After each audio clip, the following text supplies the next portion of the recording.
Hello, my name is Joe Bushnell. I work for enable.services and we are a partner of various different CRM solutions, mainly around Sugar CRM, Espo CRM and Monday.com. When we look at CRMs and we look at how we can make them a success and how our customers have made them a success, I would say there's probably 7 main points to that process. Number 1, defining the goals. Defining your goals as a CRM. Why do you need that CRM? Is it to increase the sales? Have you got clear objectives? Maybe sales tracking, customer service, maybe a marketing automation. Why are you doing this and what are the goals? So a lot of people, when I say clear, defined goals, they're going, like I said, sales growth. What does that mean? Well, sales growth, customer retention, maybe average response time for cases, issues, maybe conversion rates. There's lots of different goals that you can actually select. When you're actually defining those goals, make sure you get your team's input. My number 2, quite obvious, choosing the right CRM. There's so many CRMs out there.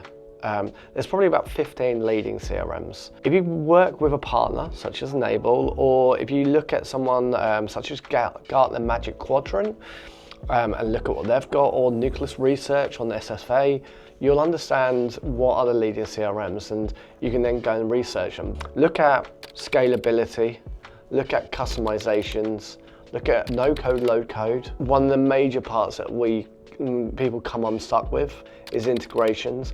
Even if somebody says they can integrate, do they give it, is it a free API to use? And also, where is that data being held? Under data sovereignty, you need to know where your data is held as well. So ask that question, where do they hold their data? Can I have it on site as well as on cloud? What are my options? So the other one is get leadership buying. So showcase what your ROI is going to be.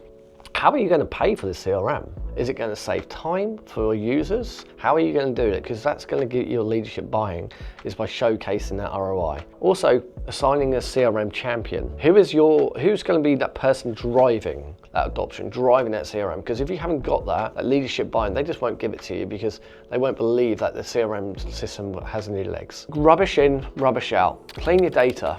Try and get your data to a point that before you get to that CRM, make sure your data is clean, because if you take it from an ERP system that's got dummy data and rubbish data and you think that CRM's going to get any better, it's not. It needs clean data. So migrate, clean up your data, remove the duplicate, standardize your format, then test on them data migrations to get the CRM into it. Train and support your users.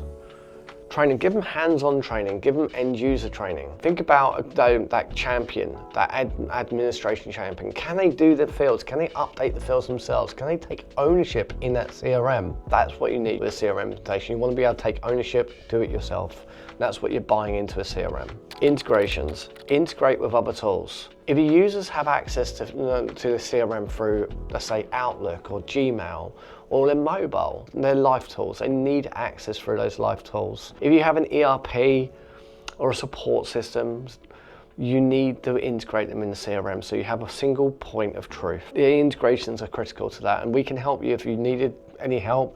We have a product called Enable Flow, what will pushes and pulls information, but integrations are massive, and that's my point 6. My last point is not really on the success of implementation, but on the continuation of that success. You need to keep on monitoring and improving the CRM. You can't just get to the point of implementation, done, I've washed my hands, gone. It has to continue, you have to track the user adoption, getting the feedback back into the system. Why is it not working? What are the improvements? Ask the users. They're the ones who are using it. They're the ones who are adopting it. So use them, continuous feedback. Schedule regular, maybe optimization reviews. What's right and what's wrong? What reports are we trying to get out? What reports can we not get out? Ask those questions. So there's 7 points that I've just made regarding obviously implementations into CRMs. And if we can help, please get in touch. We'd love to have and understand your story. My name is Joe Bushnell, enable.services. Thank you very much.